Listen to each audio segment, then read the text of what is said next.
les voy a pedir un favor. Y ahorita me van a entender por qué con mucha alegría.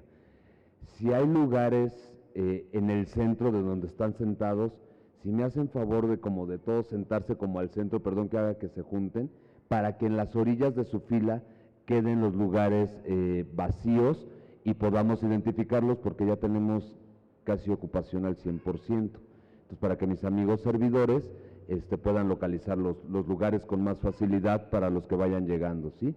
Y entonces la alegría es porque, gracias a Dios, estamos llenos.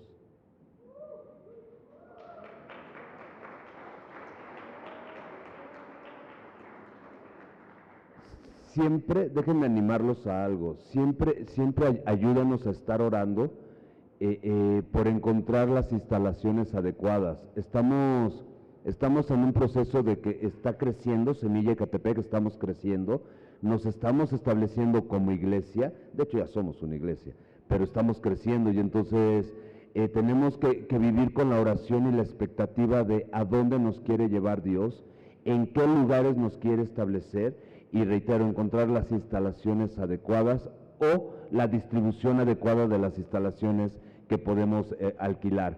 Entonces ayúdenme todo el tiempo, ayúdanos por favor a estar orando y todos andamos de arriba abajo, de un lugar a otro. En ese sentido, si ven algún lugar que dicen, híjole, yo creo que aquí, pues tomen datos y compártanoslos y hacemos la llamada y ahí vamos viendo. Pero eso, estemos orando para que escuchemos en dónde quiere Dios que acampemos por un ratito, porque estamos comenzando con un peregrinaje, esa es la realidad. No crean que de la noche a la mañana ya vamos a tener un lugar propio y bien establecidos y así, no. Empieza el proceso para madurar y Dios usa mucho esto, el que vayamos de un lugar a otro, como acampando, un poquito como caminar en el desierto, ¿se acuerdan del Éxodo? Caminaban un tramo y en algún lugar Dios les decía, aquí acampen, aquí espérense, esperaban un rato, algunas cosas trataba Dios con su nación y luego nuevamente comenzaba la peregrinación. Entonces yo creo que un rato vamos a andar igual nosotros. Entonces nada más eso, por favor ayúdenme a estar orando, ¿ok? Pues de una vez oramos por nuestro tiempo en la palabra, para ya luego pasar directo a la palabra. Hermoso Padre, muchas gracias nuevamente por tu amor y tu fidelidad, gracias por tus provisiones. Primero permítenos eso, agradecerte que tenemos un espacio donde podemos reunirnos, donde podemos sentarnos, donde con tranquilidad podemos venir a tu preciosa y bendita palabra, mi Señor, donde se cumple el anhelo que tú has despertado en nuestros corazones, que es conocerte, que es recibir tu palabra, guardarla en nuestro corazón. Papá, llénanos de tu Espíritu Santo, te lo ruego, enséñanos, háblanos, mi Señor, redarbúyenos, corrígenos, instrúyenos en justicia, a fin de que lleguemos a ser perfectos y estemos enteramente preparados para toda buena obra. Y mi Dios, ayúdanos a estar pendientes como tu nación en el desierto. Si la nube camina, que nosotros podamos caminar atrás de la nube. Si la columna de fuego camina, que podamos caminar atrás de la columna de fuego. O sea, si tú te mueves, nos movemos. Si tú no te mueves, nosotros no nos movemos, Padre, te necesitamos. Llénanos de tu Espíritu Santo, Padre, te lo rogamos. En el nombre de Jesús, amén. Ok, Evangelio según San Lucas, porfa, capítulo 12. Por fin acabamos el capítulo 11. Pero,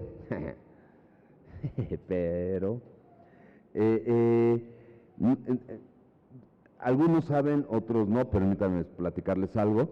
La Biblia, originalmente cada libro de la Biblia, como fue escrito, cada autor no le puso ni capítulos ni versículos a sus textos.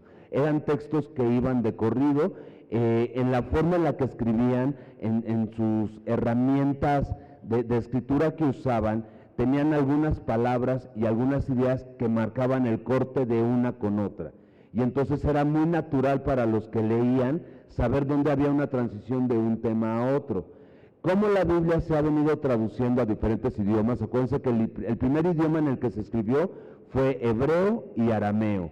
Y estamos hablando de los primeros 5 libros de la Biblia.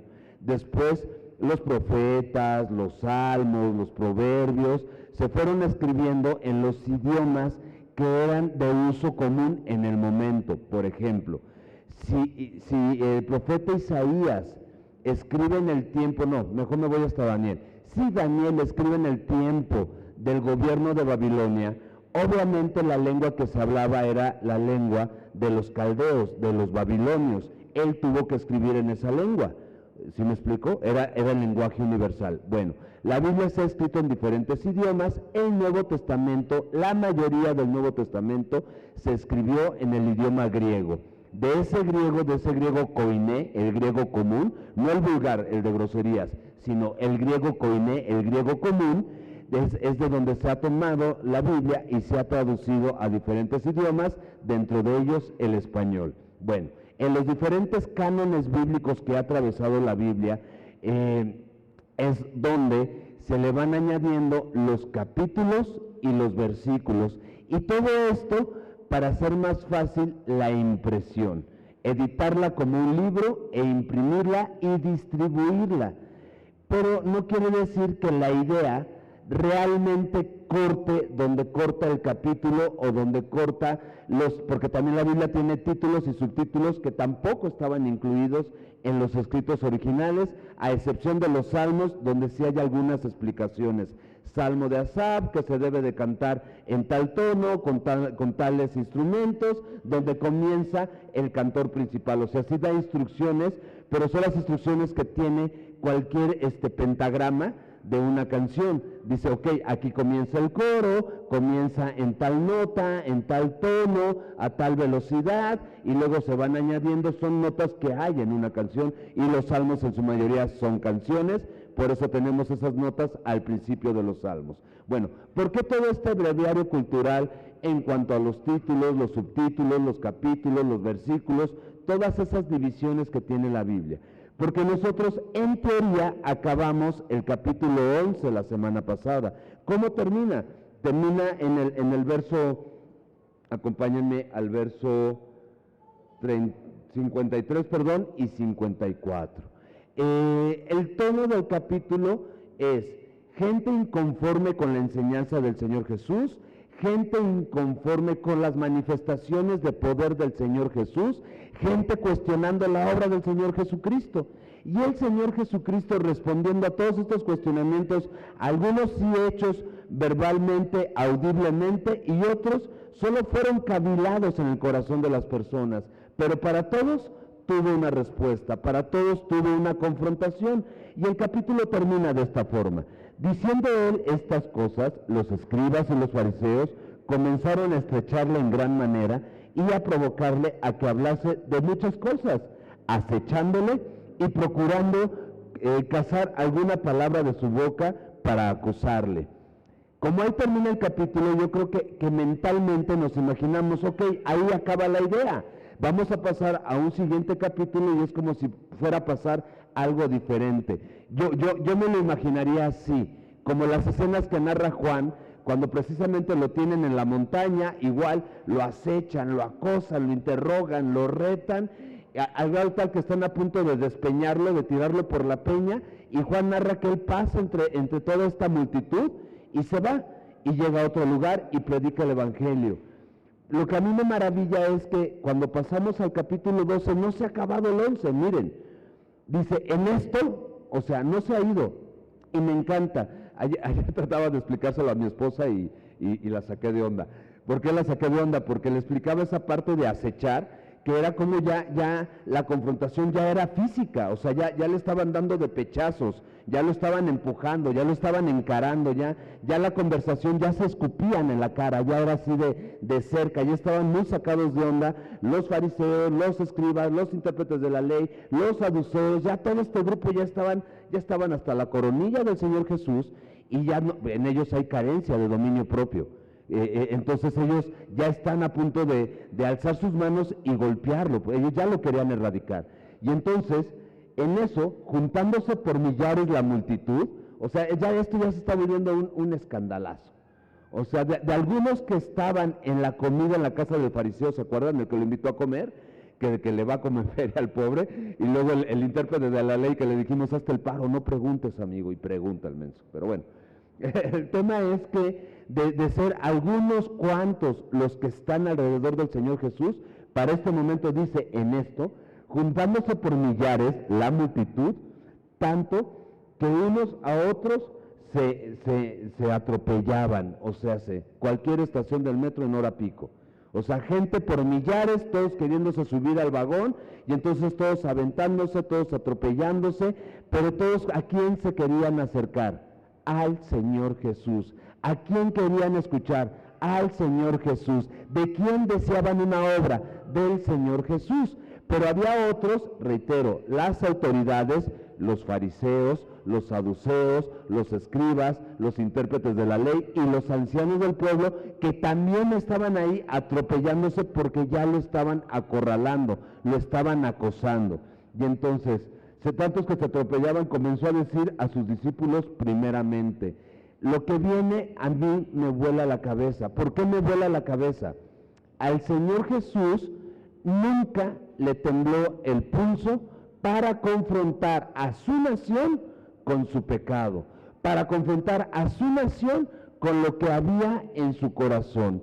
Nosotros somos muy dados, desmiéntanme, a suavizar las palabras, a desviar las conversaciones o tal vez callarlas y no hacerlas con tal de no tener una confrontación. Somos muy dados a aparentar que estamos de acuerdo y hasta regalar sonrisas y likes con tal de evitar una confrontación. Y el Señor Jesús para nada está en esa posición. Porque miren lo que dice inmediatamente: guárdense de la levadura de los fariseos, que es la hipocresía. O sea, tiene un fariseo casi mordiéndole la oreja, confrontándole, diciéndole, cuestionándole sobre de él, y voltea y ve a sus discípulos con todo y este hombre encima de él y le dice: cuídate de lo que este trae, cuídate de lo que hay en el corazón de este hombre, no te dejes contaminar por eso. La levadura es eso que se le pone al pan y o algunos alimentos, que básicamente su esencia es un hongo. Bueno, este hongo se caracteriza porque acelera la descomposición de lo que está, lo acelera de manera tal que lo inflama. Por ejemplo, la levadura en la masa del pan descompone la masa y es por eso que la masa infla. Conforme más tiempo se le deje a la masa con levadura, más se va a descomponer la masa y más va a inflar. Y entonces las mamás que hacen pan lo están superentendiendo, el proceso de la levadura y el proceso de descomposición. La levadura también es usada en bebidas alcohólicas para descomponer la bebida. En la descomposición haya una fermentación y en la fermentación se forman los alcoholes, que es lo que pues, embriaga al hombre. Los que le entraron al Pulmex lo superentienden. Un pulmoncito dirían por ahí. Bueno, no. pero es eso. De hecho, me refería al pulque. El pulque tiene tanta levadura que aún tomándotelo en el estómago sigue fermentando, por eso es tan pesado. Por eso es que aquellos que su alcoholismo es a través del pulque, pues todo el tiempo están eructando y súper empanzonados porque sigue fermentando. Algo menos nocivo para la salud, la jícama. La jícama muchos de ustedes no la soportan. No la soportan porque después de una buena botana de jícama, un buen gazpacho, la jícama sigue fermentando en nuestro interior, inflama y produce gases. Y entonces es muy incómoda la inflamación después de la jícama. Por eso dicen, me cayó pesada. Pero es que la jícama tiene de este tipo de hongos que hacen que siga fermentando. Vamos, regreso al texto. Ya no voy a poner más ejemplos. ¿Qué está diciendo el Señor Jesús? La palabra guárdense, la palabra guardar habla de proteger, cuidar. En el sentido del Salmo 121, cuando el salmista Dios le responde, yo soy tu guardador, Dios lo que le está diciendo al salmista es, yo soy el que te atesora, yo soy el que te protege, yo soy el que no va a dar tu pie al resbaladero. Entonces tiene un sentido de protección, de guardar, de atesorar. Y entonces muy directamente el Señor Jesús le está diciendo a sus discípulos primeramente y luego a la multitud, pero se cumple el refrán, pero te estoy hablando a ti, Pedro, para que me escuches tú, Juan. O sea, le estoy hablando a mis discípulos, a la multitud, para que me escuchen ustedes, fariseos, para que me escuchen ustedes, saduceos, para que me escuchen ustedes, escribas, ustedes, intérpretes de la ley, ustedes, ancianos, que se creen ser algo y que realmente no lo son, o que exhiben como si fueran algo, se presumen como si fueran algo y no lo son. Entonces, lo primero que les dice es, guárdense. ¿Qué les está diciendo? Protéjanse. ¿Qué tienen en mente los hebreos en protéjanse? Imagínate que tú eres un terreno, como terreno vas a tener que poner una barda, un cerco, pero que sea de púas, para que no entre el ladrón, que no entre lo que hay en el corazón de estos hombres, porque si entra lo que hay, las motivaciones, las formas, los modos, la forma en la que han resuelto su vida delante de Dios y de los hombres, te va a contaminar, te va a corromper. La levadura hace eso, corrompe. Y si te corrompe, te va a inflamar como ellos están inflamados. Les decía, a mí es así, o sea, me vuela la cabeza porque pensaríamos, ya acabó el capítulo 11, o sea, va a seguir caminando, va a hacer algún par de milagros, va a estar dulce y suave, y no, o sea, el Señor está muy frontal, reitero, trae colgado de las orejas a estos hombres, los trae colgados de la ropa, lo están empujando, lo están encarando, lo están acorralando, y sin que le tiemble la voz, sin que le tiemble el pulso, lleno del Espíritu Santo de Dios, lleno de denuedo, dice, cuidado, cuidado. Y lo va a llevar a otro nivel, porque podrían haberle dicho a sus discípulos en ese momento que nosotros nos está surgiendo la pregunta, no, ten cuidado, te van a pegar, ten cuidado, te van a hacer daño, ten cuidado, te van a linchar. Y entonces, ay Señor, ¿no te da miedo? ¿No te da miedo estar en esa situación de estrecho? Más adelante dejo la pregunta en el aire, porque más adelante nos va a responder por qué no tuvo miedo, por qué no le tembló la voz para poner delante de ellos esto. Pero entonces, bueno, regreso al texto.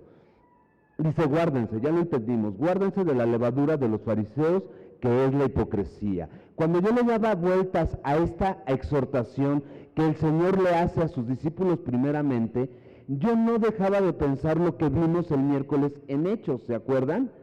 Ananías y Zafira. ¿Qué hicieron Ananías y Zafira?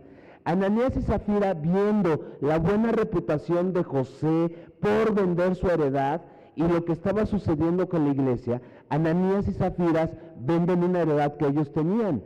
Y lejos de presentar todo el dinero como ofrenda, presentaron una parte. Lo que ellos quisieron fue aparentar una piedad, aparentar una bondad. Entonces Pedro confronta a Ananías, al varón primero, y le dice, oye, ¿por qué quisiste engañar al Espíritu Santo de Dios? ¿Por qué actuaste de esta manera? Enfatizo la palabra actuar. ¿Por qué enfatizo? Porque hipocresía viene del original hipócrates, que significa actor. Aquel que representa ser algo que no lo es. Aquel que finge tener ciertas cualidades o ciertos rasgos de carácter que realmente no los tienen. Entonces vive de apariencias, aparenta ser algo, aparenta, no es aparenta, porque aparenta es de, bueno, aparenta ser algo que no lo es. ¿Sí me explico? Y entonces, a mí me llama la atención porque Ananías y Zafira eran cercanos a la iglesia, eran parte de la iglesia y cayeron en esta levadura. Se inflamaron, se hincharon, se echaron a perder, porque todavía les dice, ¿por qué permitiste? Les dice Pedro, inspirado por el Espíritu Santo. ¿Por qué permitiste? ¿Por qué conveniste? ¿Te pusiste de acuerdo? Convenir es ponerte de acuerdo. ¿Por qué te pusiste de acuerdo con Satanás para mentirle al Espíritu Santo de Dios? Y luego regreso a este texto y veo que es a los discípulos a los que les está hablando. O sea, que si alguien puede caer más fácilmente en ser una persona hipócrita, que aparenta ser algo y que realmente no lo es, tristemente somos nosotros como iglesia del Señor Jesucristo.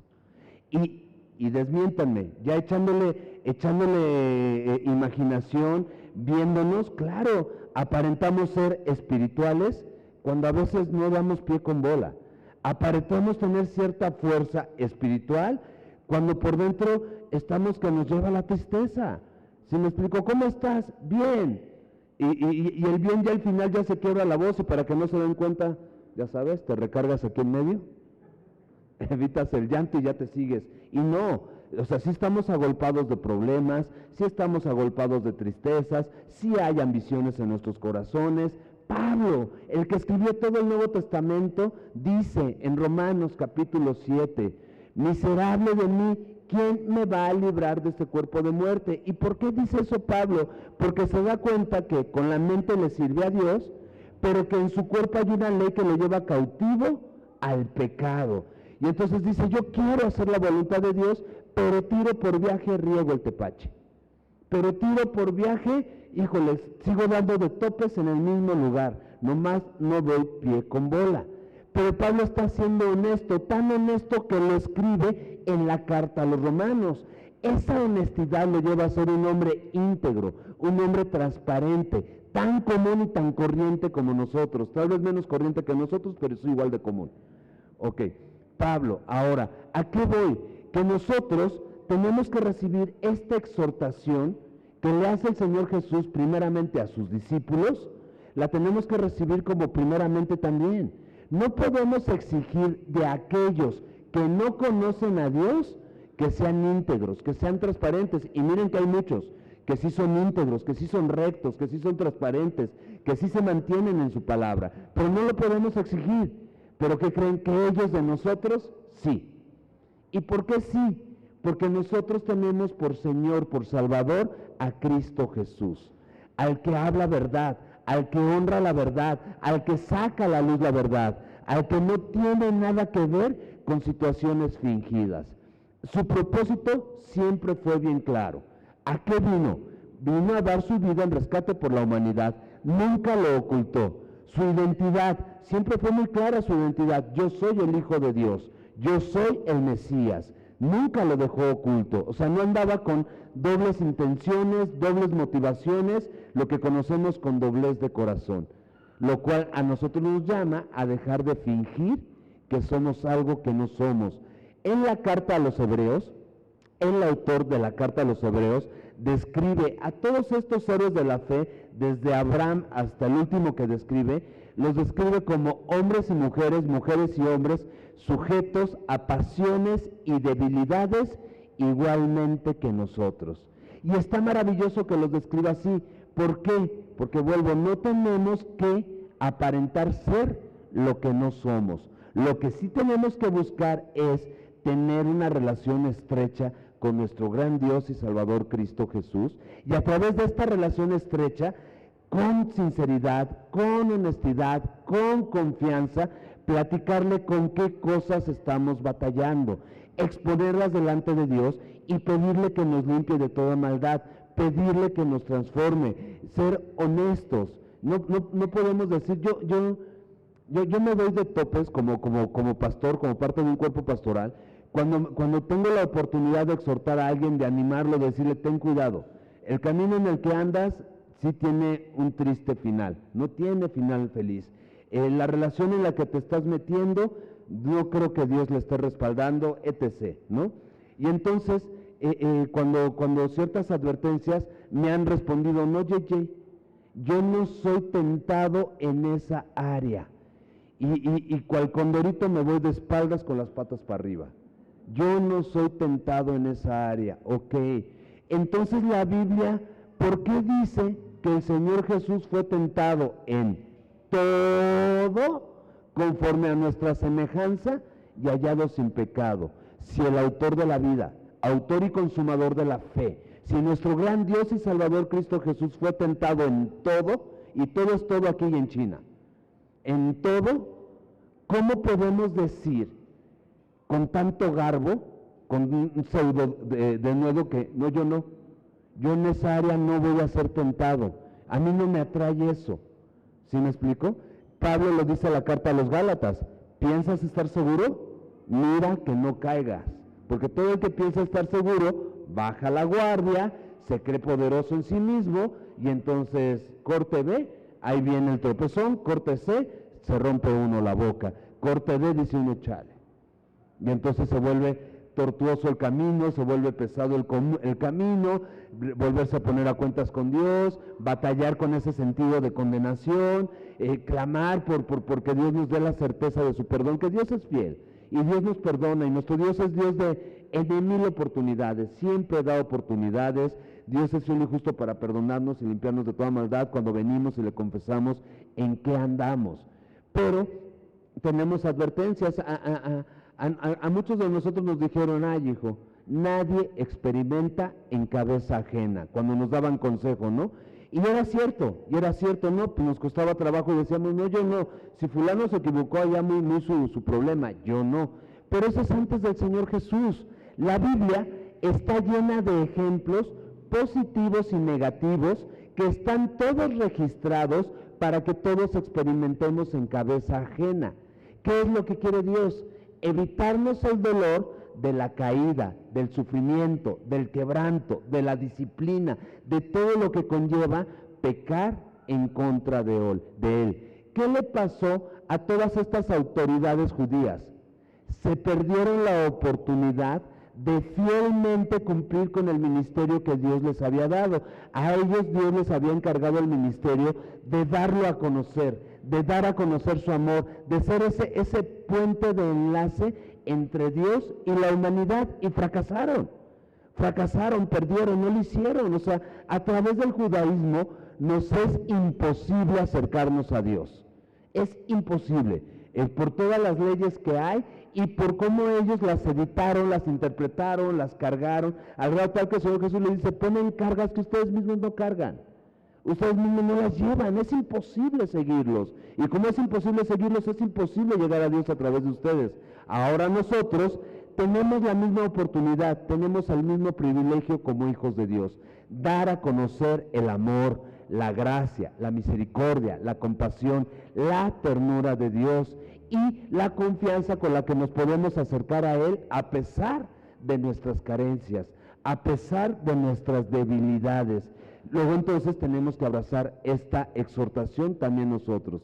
Necesitamos cuidarnos, protegernos de caer en ser hipócritas, tanto dentro de la iglesia como para con el mundo de afuera. No tenemos que fingir ser algo que no somos. ¿Sí me explico? Como me encanta que somos semilla de mostaza Ecatepec. ¿Por qué me encanta? Porque estamos creciendo, estamos madurando, no somos una semilla de 15, 20, 30, 40, no sé cuántos años. O sea, somos una semilla que hace 5 años aproximadamente comenzó un estudio bíblico a pie de banqueta, cruzando esta avenida. Allá, ahora sí que en contraesquina, a pie de banqueta comenzó el estudio.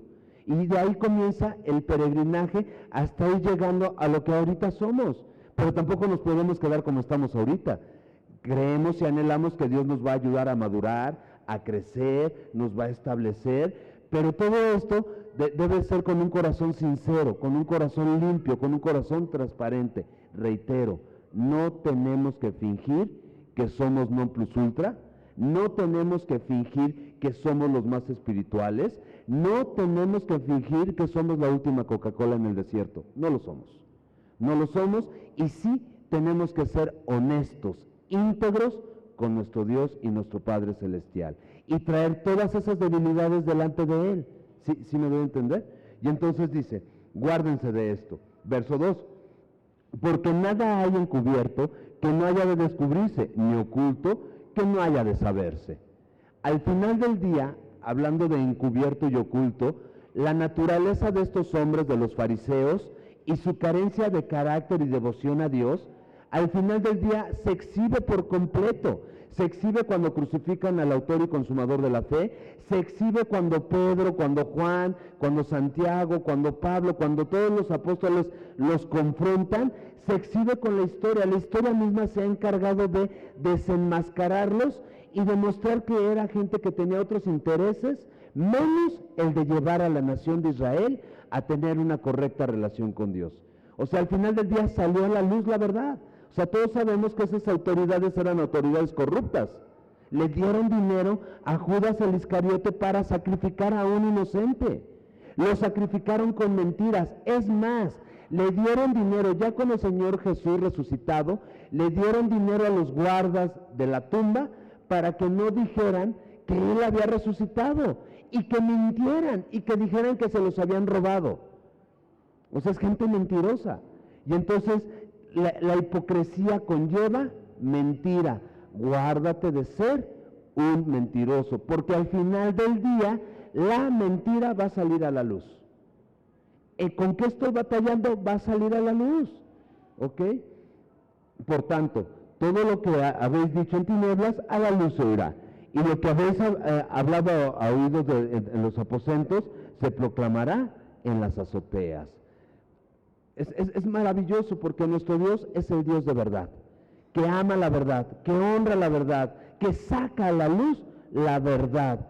Y entonces no podemos ya ocultar nada, no podemos andar con medias tintas, con medias verdades. Hace 8 días lo platicábamos, una media verdad es una mentira completa. No hay medias verdades, ni medias mentiras, ni mentiras piadosas. La mentira es contraria al carácter de Dios. Está diciendo, cuídense de los fariseos, cuídense de su carácter, cuídense de interpretar ser algo que no son. Y es más bienaventurado ser lo que realmente somos y ser honestos. Acompáñenme a Mateo, por favor, capítulo 5.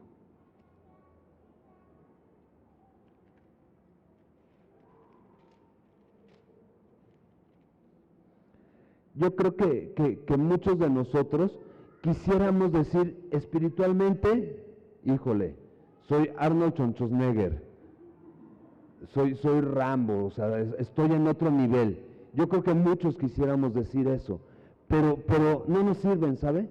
O sea, no sirve de nada. Miren lo que dice Mateo capítulo 5, versos 3 al 5, vamos a leer. Mateo 5, versos 3 al 5. Dice, bienaventurados los pobres en espíritu. O sea, no dice, bienaventurado el monstruo espiritual, no, ni los menciona, porque el mismo Señor Jesús dijo, yo vine a los pobres. El médico va a buscar a los enfermos.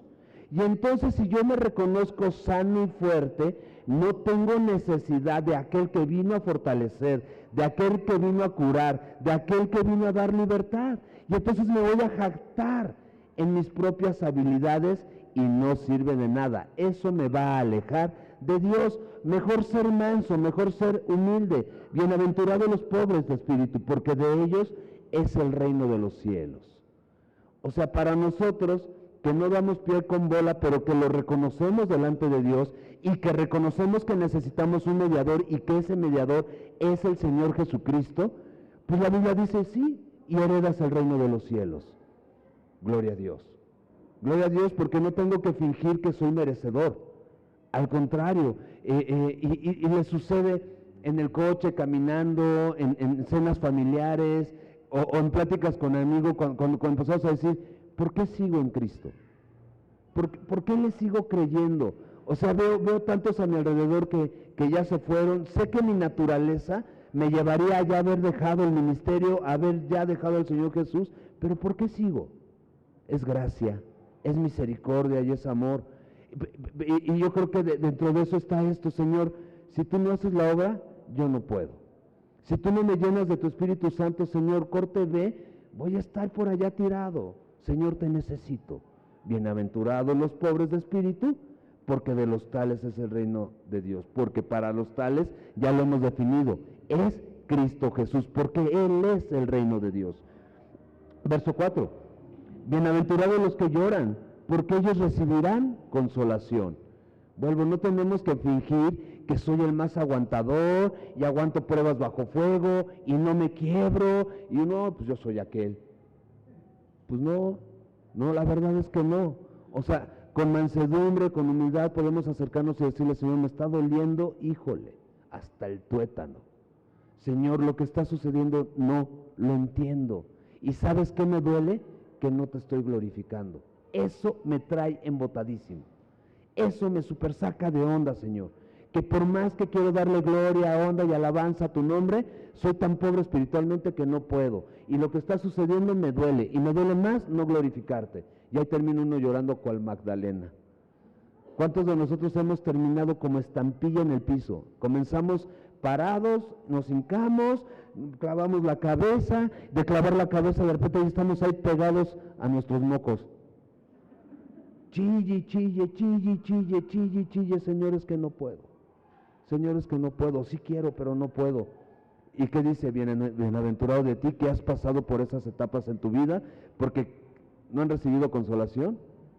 ¿Cómo comienza la segunda carta a los Corintios? Dice Pablo, alabado sea el Dios y Padre de toda misericordia, que nos consuela en todas y cada una de nuestras tribulaciones, para que nosotros también podamos consolar a todo aquel que está pasando por alguna prueba, por alguna tribulación. Es una alabanza enorme y la hemos recibido. Bienaventurados de nosotros que somos pobres, que lloramos. Verso 5, bienaventurados los mansos, porque ellos recibirán la tierra por heredad. Mansos. Mansos es aquel que ya deja de pelear, aquel que ya deja de cuestionar a Dios, aquel que se agacha la cabeza delante de Dios y dice, sí Señor, por favor dirígeme. Sí Señor, dirígeme. Y entonces nos proponemos con todo el corazón obedecer a Dios. Eso es totalmente diferente al lugar en el que andaban alucinando los fariseos. Ellos se alucinaban o sea que ya ellos ya no eran deudores delante de Dios. Dios era deudor para con ellos. Porque como guardaban la ley, como guardaban el sábado, como A, como B, como C, como D, como F, como G, así, entonces ellos se presentaban delante de Dios justificados por sus obras, justificados por sus fortalezas, justificados por sus habilidades, y entonces Dios les tenía que pagar con la eternidad. Pues no es así el plan de Dios, y entonces en vez de llevar a más personas al reino de los cielos, estaban cerrando las puertas del reino de los cielos. Aguas con la levadura de los fariseos. El Señor Jesús los confronta porque, ¿qué hay? En esencia, ¿qué hay en los fariseos? Lo vimos en el capítulo 11. Hay rapacidad y maldad. ¿Se acuerdan que les dijo? Ustedes están llenos en su corazón de rapacidad y maldad. Ahora, nosotros en cierta medida, en ciertos grados, también hemos pasado por esa rapacidad y por esa maldad. ¿Qué hago? La traigo delante de Dios, la expongo delante de Dios, se la entrego a Dios, no dejo que eso me gobierne y aparento no estar batallando, sino al contrario, soy honesto con Dios. ¿Qué hay en los fariseos? Hay celos y hay envidia. Cuidado con los celos, cuidado con la envidia. Los celos y la envidia es lo que se conoce como la raíz de amargura. Eso genera raíz de amargura. Y si no traemos los celos y la envidia delante de Dios, eso se arraiga en nosotros, crece y nos amarga. Y los celos y la envidia ha dividido iglesias completas, iglesias grandes de tradición de años. Las ha dividido los celos y las envidias. ¿Qué es el celo y la envidia? Es creer que yo me merezco lo que otro tiene. Es creer que lo que el otro tiene no se lo merece y yo sí. Y entonces es cuestionar a Dios, que es dador alegre, por cómo da. Pero Él puede dar con liberalidad lo que Él quiera dar, a quien se lo quiera dar, cuando se lo quiera dar, de la forma que quiera dárselo, porque Él es soberano. Pero entonces para tratar con los celos y la envidia tengo que venir con Dios. Hay celos, hay envidia. Realmente estos fariseos, estos saduceos, estos intérpretes de la ley, estos escribas, estas autoridades judías, solo están pensando en hurtar, matar y destruir. ¿O no lo refleja el templo? Cuando llega el Señor Jesús y dice, lo hicieron cueva de ladrones. O sea, hay divisa de cambio, venden a los animales, no aceptan los sacrificios honestos de las personas, o sea, están pensando solo en hurtar, matar y destruir. Tan es así que acompáñenme a Juan capítulo 8, por favor. Y básicamente la actitud de ellos, lejos de honrar a Dios, es impresionante lo que les dice el Señor Jesús, porque los confronta y les dice, ustedes están honrando al diablo, ustedes son hijos de Satanás. Eso está muy fuerte. Juan capítulo 8, vamos a leer del verso 39 al 59.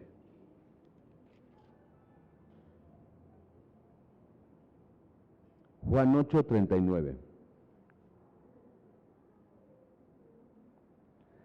Respondieron y le dijeron, nuestro padre es Abraham. Jesús les dijo, si fueseis hijos de Abraham, las obras de Abraham harían. Déjenme ir haciendo algunas pausas. ¿Cuál fue la obra de Abraham? Dice la Biblia que le creyó a Dios y al haberle creído a Dios, eso le fue contado por justicia. ¿Qué están haciendo los fariseos? Están desconfiando de la provisión de Dios, porque la provisión de Dios, el Cordero que Dios proveyó, es el Señor Jesús, y están desconfiando de su provisión. Por eso les dice, si fueran hijos de Abraham harían sus obras, confiarían en lo que Dios provee como Abraham confió. Pero ahora procuras matarme a mí, hombre que os he hablado la verdad, la cual he oído de Dios. ¿No hizo esto Abraham? Abraham escuchó la verdad de Dios y Abraham anunciaba la verdad de Dios. Y Abraham adoraba a Dios. Ellos no reconocen cuál es la verdad. Verso 41, vosotros hacéis las obras de vuestro padre. Entonces le dijeron, nosotros no somos nacidos de fornicación, un padre tenemos que es Dios. Como el embarazo de María es virginal, pues obviamente lo traían en entredicho y decían, no, o sea, pues tu mamá le dio vuelo a la hilacha y ni siquiera sabes quién es tu papá. O sea, tú eres un hijo bastardo, es lo que le están diciendo. Y como un bastardo quieres venir a confrontarnos, primero arregla tu situación en tu casa. Nosotros sí somos nacidos de Dios. O sea, se dan cuenta, están inflados, la levadura los tiene inflados, los tiene envanecidos. No recuerdan que ellos vienen de esa mujer prostituta de Jericó. ¿No recuerdan que ellos vienen de una relación entre vos y una mujer que no era israelita? O sea, no recuerdan toda su historia, pero bueno. Verso 42, dejemos que el Señor Jesús les conteste, Él contesta mejor. Jesús entonces les dijo, si vuestro Padre fuese Dios, ciertamente me amarías, porque yo de Dios he salido y he venido, pues no he venido de mí mismo, sino que Él me envió. En el supuesto de que el Señor Jesús no fuera el Hijo de Dios, ¿qué dice el Salmo 127 de los hijos? Herencia de Jehová son los hijos. Y entonces, aunque haya sido fruto de pecado, con todo Dios en su gracia y misericordia y amor, le concedió a María tener un hijo. Y entonces, ¿qué dice Dios? Amarás a tu semejante como a ti mismo. Si ustedes fueran hijos de Dios, me amarían, porque amarían lo que Dios ama. Tendrían gracia, tendrían misericordia, tendrían amor, tendrían compasión, pero no lo tienen. Pero Él dice, Él me envió. Esto está diciendo, soy hijo de Dios. Verso 43. ¿Por qué no entendéis mi lenguaje? Porque no podéis escuchar mi palabra. Vosotros sois de vuestro padre el diablo. Hijo, mano. Hijo, o sea, qué fuerte. Qué fuerte. Y vuelvo, o sea, se fijan que en ningún momento, ni lo que estamos viendo en Lucas 12, ni lo que estamos viendo aquí en Juan, en ningún momento le está temblando la voz al Señor Jesús. Está siendo bien frontal y los está confrontando con su naturaleza, con su pecado. Permítanme advertirles, a Dios no le va a temblar la voz para confrontarnos a cada uno de nosotros con nuestros pecados. Por eso es mejor atender las advertencias. Guárdate de la hipocresía. Deja de mentirle a Dios. A Dios nadie le puede engañar. Todo lo que el hombre siembra, eso cosecha. Ok. Vuestro padre el diablo y los deseos de vuestro padre quieres hacer. Él ha sido homicida desde el principio y no ha permanecido en la verdad, porque no hay verdad en él. Cuando habla mentira, de suyo habla, porque es mentiroso y padre de mentira. Entonces estos están siendo homicidas, mentirosos y autores de mentiras. Bueno, verso 45, y a mí, porque digo la verdad, ¿no me creéis? ¿Quién de vosotros me redarguye de pecado? Pues si digo la verdad, ¿por qué vosotros no me creéis? El que es de Dios, las palabras de Dios oye. Por esto no lo sabéis vosotros, porque no sois de Dios. Y entonces aquí les quita todo su egocentrismo, todo su orgullo, y les dice, no, Dios no es deudor de ustedes, es más, ni le pertenecen. Ya se desligaron de Él por completo, le pertenecen a Satanás, le pertenecen al diablo.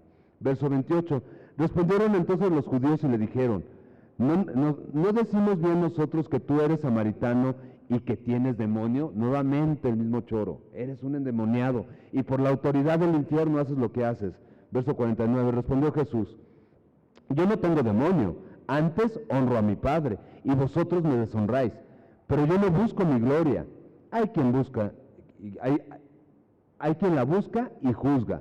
De cierto les digo, que el que guarda mi palabra nunca verá la muerte. Entonces los judíos le dijeron: ahora conocemos que tienes demonio. Abraham murió y los profetas, y tú dices: el que guarda mi palabra nunca sufrirá muerte. ¿Eres tú acaso mayor que nuestro padre Abraham, el cual murió? ¿Y los profetas murieron?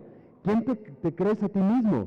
Respondió Jesús: si yo me glorifico a mí mismo, mi gloria nada es. Mi Padre es el que me glorifica, el que vosotros decís que es vuestro Dios. Pero vosotros no le conocéis, mas yo le conozco. Y si dijere que no le conozco, sería mentiroso como vosotros. Pero le conozco y guardo su palabra. Abraham vuestro padre se gozó de que había de ver mi día, y lo vio y se gozó. Entonces le dijeron los judíos: aún no tienes 50 años, ¿y has visto a Abraham? Jesús les dijo: de cierto les digo, antes que Abraham fuese, yo soy. Tomaron entonces piedras para arrojárselas, pero Jesús se escondió y salió del templo, y atravesando por el medio de ellos, se fue. Está bien fuerte. Juan capítulo 10, verso 10. Acompáñenme a Juan capítulo 10, verso 10. Dice: el ladrón no viene sino para hurtar y matar y destruir. Yo he venido para que tengan vida y para que la tengan en abundancia. Ahí está el contraste.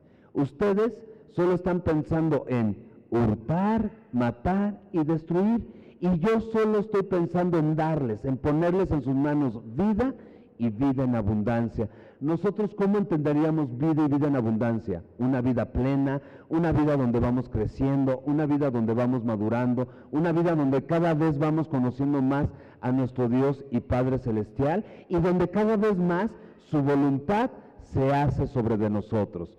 Contrasten eso con la vida que llevábamos antes de Cristo. Una vida que constantemente es decadente, en constante descomposición, en la que no había ni un futuro ni ninguna esperanza. Y el Señor Jesús nos llena de futuro y de esperanza. Entonces ya, resumiendo para regresar a Lucas, la verdadera naturaleza de los fariseos es la mentira. Y la verdadera naturaleza de los fariseos va a salir a la luz, como en su momento salió a la luz la verdadera intención de Ananías y de Zafiras, lo cual quiere decir que nuestra verdadera naturaleza va a salir a la luz.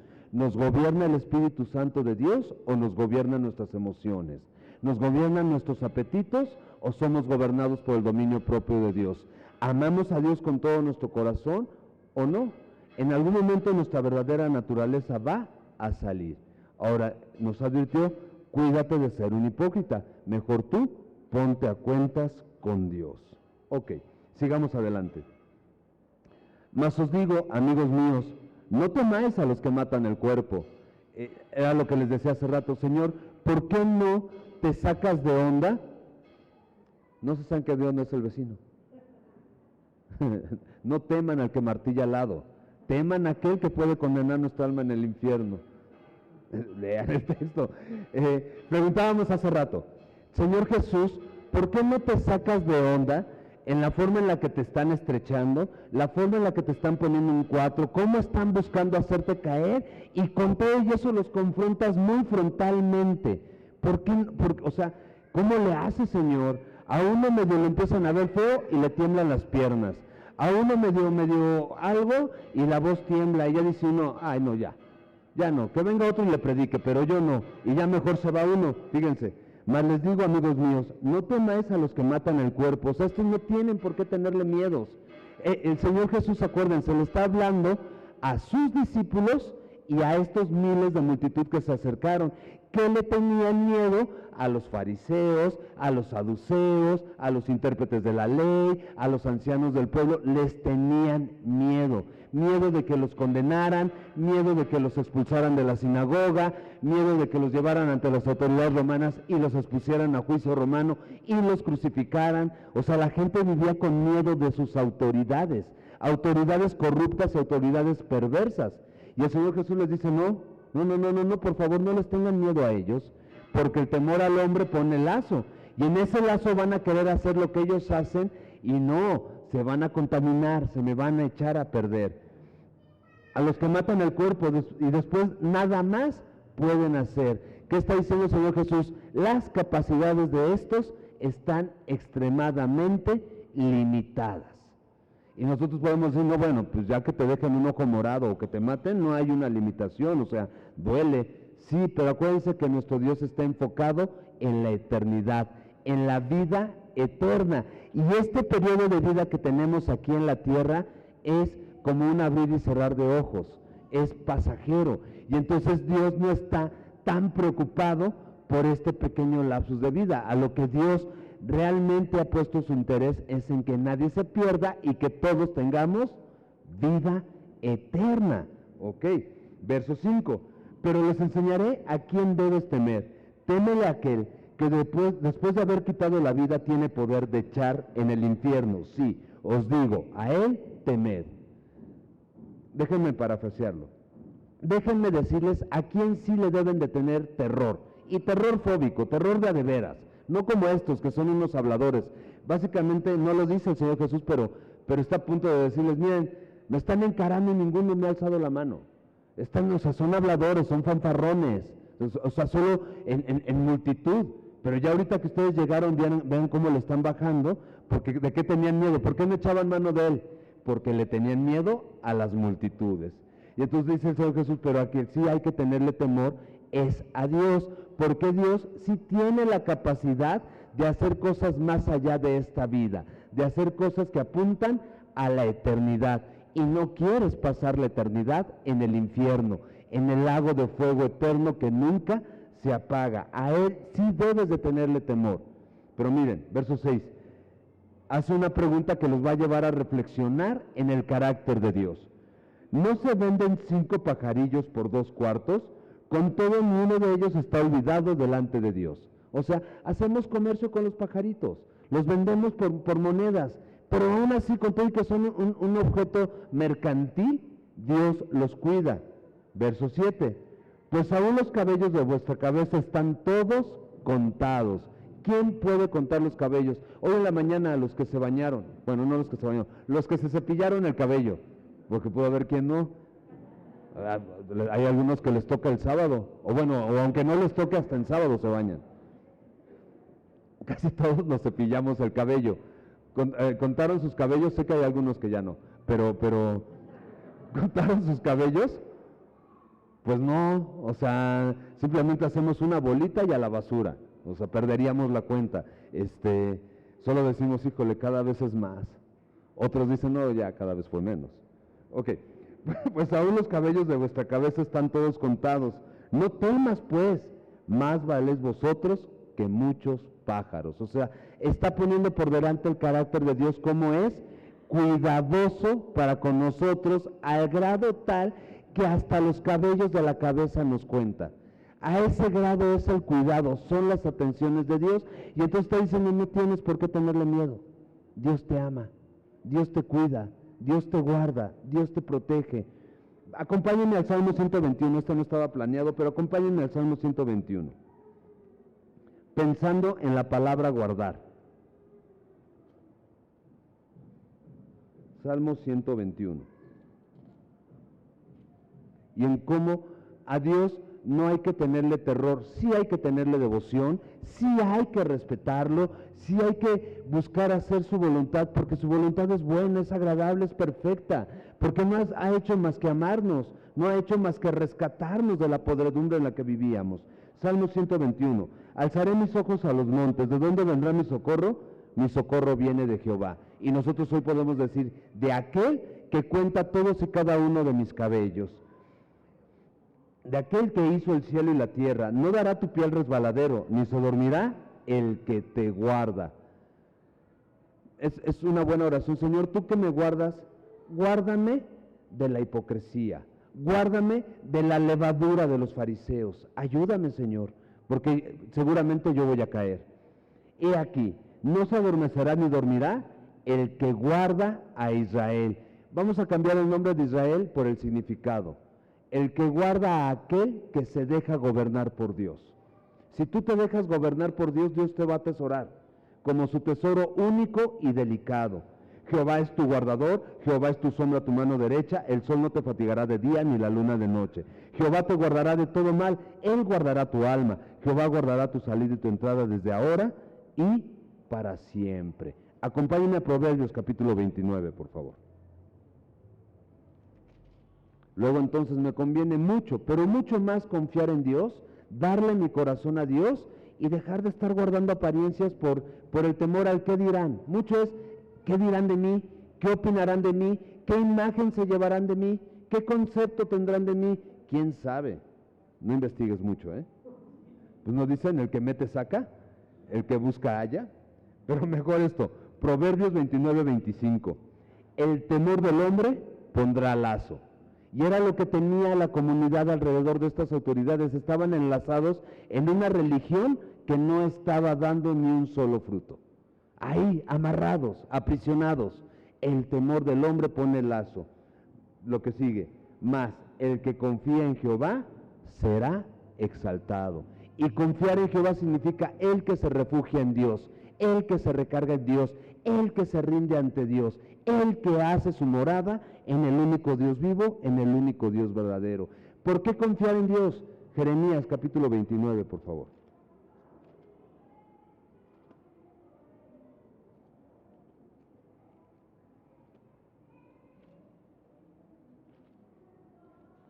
Jeremías 29, verso 11.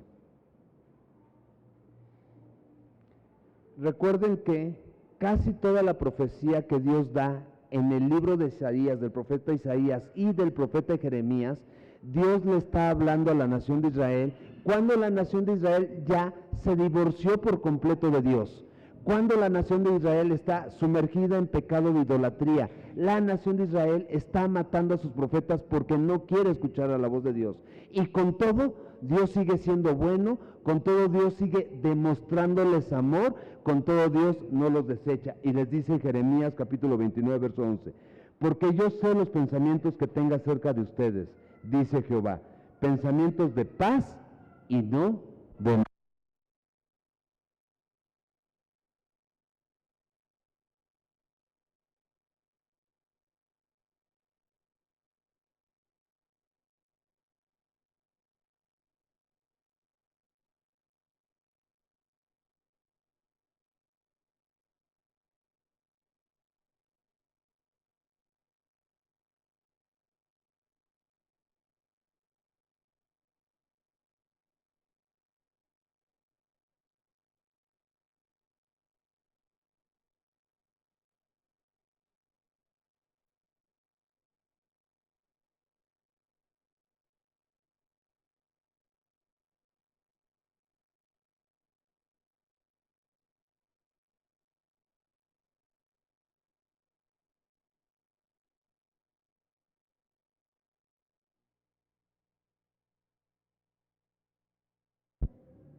Sí, Eclesiastés capítulo 12, versos 13 al 14. En el libro de Eclesiastés, el autor del libro presenta a un personaje que es el predicador. El predicador, este personaje, el autor del libro le deja expresarse por completo. Para expresarse, este predicador básicamente le da vuelo a la hilacha. Hace de todo con todos, todo lo que puede lo hace, lo pone en práctica. Y entonces al final este predicador queda abrumado, queda en una profunda depresión y constantemente dice esto, vanidad de vanidades, todo es vanidad. El mismo suceso le puede pasar a una persona con temor de Dios que a una persona sin temor de Dios. Y entonces no entiende la buena voluntad de Dios. Y entonces, reitero, el autor del libro lo deja hablar, lo deja que se explaye. Y al final, el autor del libro toma la palabra y dice esto, miren. Eclesiastés capítulo 12, verso 13. El fin de todo el discurso oído es este. Teme a Dios. Ese es el fin de todo lo que escuchamos. Invitación a vivir con temor de Dios, no con terror, ya lo hemos platicado. No le tengas terror fóbico a Dios, por favor. Dios te ama, Dios nos ama, somos el objeto de su deleite, de su complacencia, de su regocijo. Dios dio a su Hijo amado por nosotros. Si no negó a Jesús por nosotros, ¿cómo no nos va a dar junto con Él todo lo demás?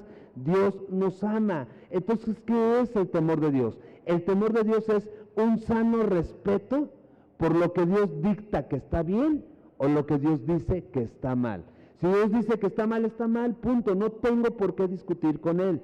Si Dios dice que está bien, órale, está bien. Me da paz en mi corazón y me mantengo en eso. Eso es tener temor de Dios. Y entonces al fin de todo el discurso oído es teme a Dios y guarda sus mandamientos. Juan 14:21, que tiene mis mandamientos y los guarda, ese es el que me ama. Bueno, y guarda sus mandamientos, porque esto es el todo del hombre, porque Dios traerá toda obra a juicio, juntamente con toda cosa encubierta, sea buena o sea mala, se los dijo. No hay nada oculto que no haya de salir a la luz. Luego entonces es preferible que de una vez nos guardemos de la levadura de los fariseos, seamos íntegros para con Dios y vivamos con temor de Dios, porque en algún momento Dios va a sacar a la luz todo. ¿Ok? Acompáñenme a 1 Corintios. Pensando en esto, en que Dios aborrece la hipocresía. Hoy es último domingo de mes, y como cada último domingo de mes, nosotros celebramos la Cena del Señor. Y Pablo, en su primer carta a los Corintios, en el capítulo 11, nos describe que Él da lo que Él mismo recibió del Señor. Nos describe eso. Pero hay un momento en que Pablo invita a que nos probemos a nosotros mismos, que no participemos de la cena, indignamente, sino que nos probemos a nosotros mismos. Miren, acompáñenme a 1 Corintios capítulo 11, vamos a leer versos 27 al 29. Ya después de que, reitero, expone cómo es la cena, dice, verso 27, de manera que cualquiera que comiera este pan o bebiera esta copa del Señor indignamente, será culpado del cuerpo y de la sangre del Señor. Guarden en su mente indignamente y déjenme explicar culpado. Yo creo, desmiéntanme ustedes, yo creo que todos y cada uno de nosotros somos culpables de la muerte de Cristo Jesús. ¿Por qué? Porque Él murió por nuestros delitos y por nuestros pecados. Y entonces murió para pagar por lo que nosotros hicimos, ¿sí o no? Ok. Pero entonces lo que no quiere Pablo es que esa culpa se quede en nosotros como se ha quedado en las manos de los fariseos, de esos hipócritas que nunca lo pudieron reconocer, o como quedó en el corazón de Judas Iscariote, que lo vendió por 30 piezas de plata, o como quedó en Poncio Pilatos, que tuvo la oportunidad de decir, no, a este nadie lo mata porque es inocente, sino que por temor del hombre se enlaza a sí mismo y lo crucifica. Y entonces, verso 28, por tanto, pruébese cada uno a sí mismo y coma así del pan y beba de la copa. ¿Qué es probarnos a nosotros mismos? Señor, en realidad soy pecador. Señor, en realidad yo no soy digno. Yo no soy digno de ti, yo no soy digno de versar tu nombre, yo no soy digno de ser llamado hijo de Dios. O sea, no tengo ningún mérito para merecerme el reino de los cielos. Y entonces el pruébese cada uno a sí mismo. La cena del Señor la celebramos mensualmente. No me voy a ir al mes completo. ¿Cómo te fue en lo que te despertaste y llegaste para acá? Si tu vida es en familia, hijo, mano. O sea, no hace falta que te ganen el baño para que ya la regamos ahí. Y me encanta porque desde aquí los veo y empiezan los codazos. Y las miradas. Eso quiere decir que todo el tiempo fallamos, todo el tiempo estamos propensos a fallar. ¿Qué quiere decir eso? Entonces que tengo que detener mi carro, reflexionar, reitero, de la mañana de lo que salí de la casa acá, ayer, antier, antes de antier, cómo nos ha ido en la semana, cómo les fue a la hora de la alerta sísmica. Híjole, hasta la Virgen de Guadalupe algunos invocaron. Y no es que sean idólatras, o sea, tampoco quiero que, o sea, traemos mucha de nuestra cultura arraigada y fluye. Necesitamos ser renovados y necesitamos ser transformados y necesitamos ser honestos con Dios. Señor, no es que yo quiera amar a la Virgen de Guadalupe, yo sé que eso no es nada. Tiene ojos y no ve, oídos y no oye, es una gran mentira, yo lo sé, Señor. Perdóname por tenerla en el corazón. Perdóname por versarla cuando, ay, me van a atropellar y ay, Virgen Santísima. Porque es nuestro lenguaje de uso popular, o nada más yo. Bueno, otros hablan francés. Oui, oui, monsieur. Entonces, pruébense, lo que quiero es eso, que seamos honestos, dejemos de ser hipócritas con Dios y dejemos de decirle a Dios, yo sí soy fuerte. No, Señor. No, Señor. Espiritualmente no soy el mejor, Señor. Me falla, te he fallado, constantemente te fallo. Yo pensé que esta prueba ya la había superado, prueba superada, y parece el juego de la oca. Me encontré con una serpiente y de regreso para atrás.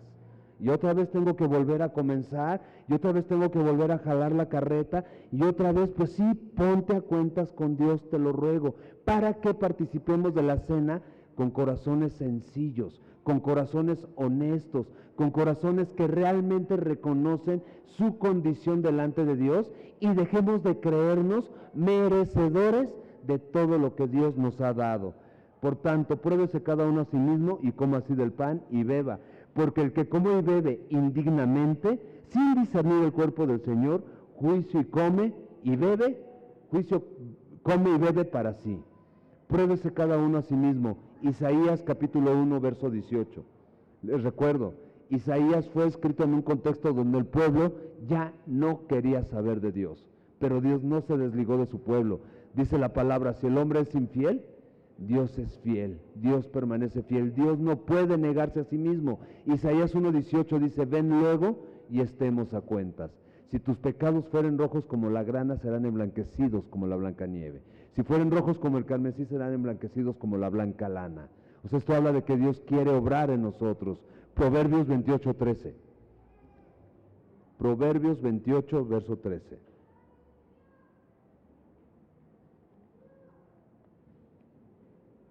Dice, el que oculta su pecado no prosperará, mas el que lo confiese y se aparta alcanzará misericordia. De nada sirve quererle dar a Dios a tole con el dedo y decir, no, todo está bien, Señor. No, confiésale tus batallas, confiésale tus caídas, confiésale tus carencias, ponte a cuentas con Dios. El que oculta su pecado no prosperará, mas el que lo confiesa, el que se aparta, alcanzará misericordia. Y Primera de Juan capítulo 1, verso 9. Primera de Juan capítulo 1, verso 9. Si confesamos nuestros pecados, Dios es fiel y justo para perdonarnos y limpiarnos de toda maldad. Y lavarnos de la levadura de los fariseos. Y quitar todo eso que nos inflama, que nos contamina y nos inflama. Y entonces quiero rogarles que aprovechen este tiempo para ponerse a cuentas con Dios. Mi amigo Juan nos va a dirigir con una canción de alabanza. Y aprovechen este tiempo para reflexionar, para decirle a Dios, Dios, perdóname. Ahora tal vez por gracia de Dios no han sido tantas las caídas y constantemente te estás poniendo a cuentas con Dios. Si solo se trata de adorarle y reconocer lo que Él ha hecho por ti, adórale y reconoce lo que Él ha hecho por ti. Pero aprovecha este tiempo. En este ínter, mis amigos van a repartir los elementos de la cena. Por favor, ténganlos en su mano y ahorita celebramos la cena del Señor.